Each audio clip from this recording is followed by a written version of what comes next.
Hello friends, അപ്പോൾ എല്ലാവർക്കും നമ്മുടെ ലിജീസ് കിച്ചണിലേക്ക് ഒരിക്കൽ കൂടെ സ്വാഗതം. അപ്പോൾ ഇന്ന് ഞാൻ വന്നിരിക്കുന്നത് വെച്ചാൽ ഒരു ബൺ ദോശ റെസിപ്പി ആയിട്ടാണ്. ബൺ ദോശ നിങ്ങളൊക്കെ കേട്ട് കാണും. അപ്പോൾ നല്ല സൂപ്പർ ഒരു ടേസ്റ്റി ആയിട്ടുള്ളൊരു ദോശയാണ്. അപ്പോൾ ഇതെന്ന് വെച്ചാൽ നല്ല ആര് വീണ നല്ല പെർഫെക്റ്റ് ആയിട്ടുള്ള ദോശയാണ്. നല്ല സോഫ്റ്റ് ആയിട്ടുള്ള ബണ്ണ് പോലെ ഇരിക്കുന്ന. അതുപോലെ തന്നെ ഇത് നമ്മുടെ ചിക്കൻ കറിയുടെ കൂടെ നല്ല എരിവുള്ള സ്പൈസി ആയിട്ടുള്ള കറിയുടെ കൂടെ കഴിക്കാൻ പ്രത്യേകിച്ച് വളരെ ടേസ്റ്റുള്ളൊരു ദോശ. റെസിപ്പിയിലേക്ക് കിടക്കുന്ന മുന്നേ എൻ്റെ ചാനൽ ഇതുവരെ കാണാത്തവരാണെങ്കിൽ പ്ലീസ് ഒന്ന് കണ്ട് സബ്സ്ക്രൈബ് ചെയ്യുക. തൊട്ടടുത്ത കുഞ്ഞ് ബെല്ലൈക്കൺ കൂടെ ക്ലിക്ക് ചെയ്യുക. കൂടെ ലൈക്ക് ചെയ്യുക, ഷെയർ ചെയ്യുക, കമൻറ്റ് ചെയ്യുക. അപ്പോൾ നമുക്ക് വീഡിയോയിലേക്ക് കിടക്കാം. അപ്പോൾ ദോശയ്ക്ക് വേണ്ടിയിട്ട് ഞാൻ 2 കപ്പ് പച്ചരിയാണ് എടുക്കുന്നത്. അപ്പോൾ 2 കപ്പ് പച്ചരി നമുക്ക് പാത്രത്തിലേക്ക് ഇട്ട് കൊടുക്കാം. ഇനി അതിലേക്ക് ഒരു 1/2 ടേബിൾ സ്പൂൺ ഉലുവയും കൂടെ ഇട്ട് കൊടുക്കാം. 1/2 ടേബിൾ സ്പൂൺ മതിയാവും 2 കപ്പിനും. എന്നിട്ട് നമ്മൾ അതിലേക്ക് ആവശ്യത്തിന് വെള്ളം ചേർത്ത് നന്നായിട്ട് കുതിർത്ത് വെക്കുക. അപ്പോൾ ഇതൊരു 5 മണിക്കൂറെങ്കിൽ നന്നായിട്ട് കുതിർന്നെടുക്കണം. അപ്പോൾ എന്ന് വെച്ചാൽ ഏറ്റവും സൗകര്യം എന്ന് വെച്ചാൽ നമ്മൾ ഉച്ചക്കൊക്കെ കുതിർത്ത് വെച്ചിട്ട് രാത്രി അരച്ചിട്ട് രാവിലെ ചുട്ട് കഴിക്കുന്നതായിരിക്കും ഏറ്റവും സൗകര്യം. അപ്പോൾ ഞാനിപ്പോൾ അങ്ങനെയാണ് ചെയ്യുന്നത്. അപ്പം നമുക്കിത് ഒരു 5 മണിക്കൂർ റെസ്റ്റ് ചെയ്യാൻ വേണ്ടി വെക്കാം.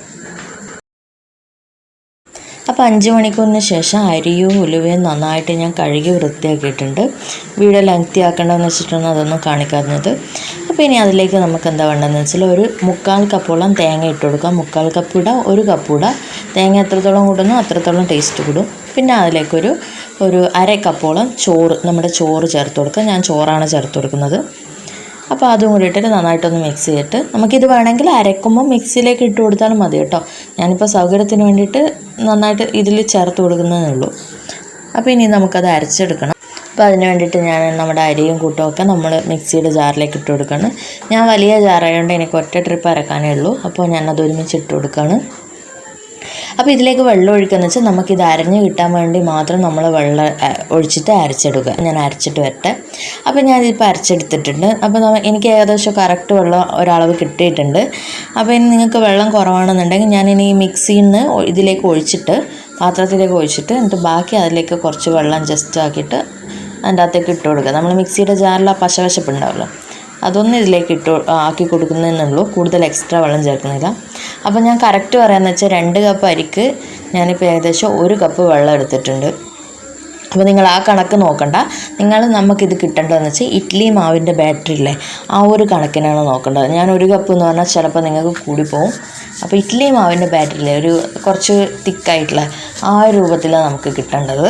നിങ്ങൾക്ക് ചിലപ്പോൾ ഇത് കാണുമ്പോൾ നന്നായിട്ട് അരയാത്തത് പോലെ ഉണ്ടാകും, പക്ഷെ നന്നായി ഫൈനായിട്ട് അരഞ്ഞിട്ടുണ്ട്. അപ്പോൾ നമുക്കിതൊരു 8 മണിക്കൂർ റെസ്റ്റ് ചെയ്യാൻ വേണ്ടി വെക്കാം. അപ്പോൾ ഇപ്പോൾ നമ്മുടെ മാവ് നന്നായിട്ട് പൊങ്ങി വന്നിട്ടുണ്ട്.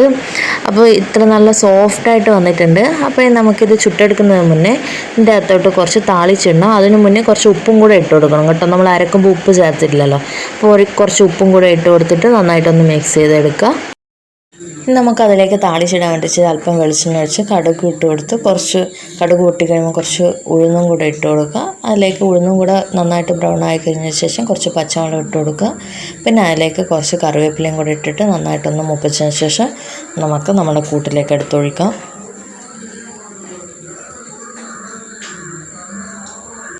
അപ്പോൾ ഇപ്പോൾ നമ്മുടെ അപ്പച്ചട്ടി നമ്മൾ സ്റ്റൗവിൽ ചൂടാവാൻ വേണ്ടി വെച്ചിട്ടുണ്ട്. അപ്പോൾ ഇതിന് ഉപയോഗിക്കുന്ന ചട്ടി എന്ന് വെച്ചാൽ നമ്മളെന്താ പറയുക, കുറച്ച് ഉള്ളു കുഴിഞ്ഞിട്ടുള്ള രൂപത്തിലുള്ളതായിരിക്കണം. ഏറ്റവും നല്ലത് വെള്ളപ്പത്തിൻ്റെ ചട്ടിയാണ്.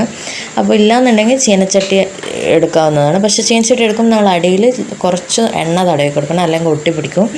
അപ്പോൾ ഞാനിപ്പോൾ ഒരു 1.5 തവി, ഒരു വലിയ സ്പൂൺ 1.5 സ്പൂണ് ഒഴിച്ചു കൊടുത്തിട്ടുണ്ട്. അപ്പോൾ അതൊന്നും പരത്തൊന്നും വേണ്ട, ജസ്റ്റ് ഒന്ന് മൂടി വെക്കുക. ലോ ഫ്ലെയിമിലിട്ടിട്ട് ഒരു 1-2 മിനിറ്റോ എന്തായാലും വേണ്ടി വരും. അപ്പോൾ ഇപ്പോൾ 2 മിനിറ്റ് കഴിഞ്ഞിട്ട് ഞാൻ എടുത്ത് നോക്കിയിട്ടുണ്ട്. അപ്പോൾ നമ്മുടെ ഒരു സൈഡ് നന്നായിട്ട് വെന്തിട്ടുണ്ട്. അപ്പോൾ നമുക്ക് ജസ്റ്റ് ഒന്ന് മറിച്ചിട്ട് കൊടുക്കാം.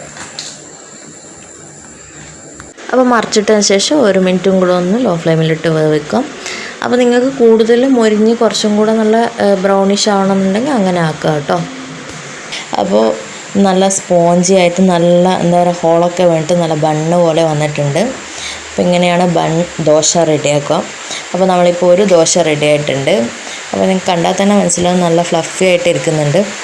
അപ്പോൾ ഇതിങ്ങനെ ജസ്റ്റ് ഒന്ന് ഒഴിച്ചു കൊടുത്താൽ മതി കേട്ടോ. നിങ്ങൾ പരത്താൻ പാടില്ല. പരത്തി കഴിഞ്ഞാൽ നമ്മളെ വെള്ളാപ്പത്തിൻ്റെ കണക്കാവും. അപ്പോൾ നമുക്കിത് ഇതുപോലെ ഓരോന്നും ചുട്ടെടുക്കാം.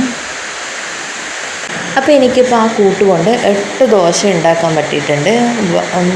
മറ്റുള്ളവ വേറെ പാത്രത്തിൽ വെച്ചിട്ടുള്ളത്. ഇത് കണ്ടോ, നല്ല പെർഫെക്റ്റായിട്ട് ആര് വേണ്ടിയിട്ടുള്ള നല്ല സൂപ്പറായിട്ടുള്ള ദോശയാണ്. അപ്പോൾ ഇത് നല്ല എരിവുള്ള കറി കൂടെ കൂട്ടി കഴിക്കുമ്പോൾ ഉണ്ടല്ലോ നല്ല ടേസ്റ്റ് ആയിരിക്കും. നല്ല എന്താ പറയുക, നമ്മളെ മീൻ മുളേശ്ശ എന്ന് പറയും, എന്താ പറയുക പുളിമുളക് ഇട്ടതെന്ന് പറയും. അപ്പോൾ അതിൻ്റെ കൂടെയും അതുപോലെ തന്നെ നല്ല ചിക്കൻ കറി അതിൻ്റെ ഒക്കെ കൂടെ കഴിക്കാൻ നല്ല ടേസ്റ്റാണ്. അപ്പോൾ പുറത്ത് നല്ല മഴയാണ്, അതാ ഈ ഒരു ശബ്ദം വരുന്നത്. തീർച്ചയായിട്ടും എല്ലാവരും ഈ റെസിപ്പി ട്രൈ ചെയ്ത് നോക്കണം, അതിൻ്റെ ഫീഡ്ബാക്ക് അറിയിക്കണം. അപ്പോൾ എൻ്റെ ഈ വീഡിയോ ഇഷ്ടപ്പെട്ടിട്ടുണ്ടെങ്കിൽ നിങ്ങൾ ദയവായിട്ട് നിങ്ങളുടെ ഫ്രണ്ട്സിനും കൂട്ടുകാർക്കും ഒക്കെ ഷെയർ ചെയ്ത് കൊടുക്കണം. അപ്പോൾ മറ്റൊരു കിടിലൻ റെസിപ്പി ആയിട്ട് വരുന്നത് എല്ലാവർക്കും ടാറ്റാ ബൈ ബൈ.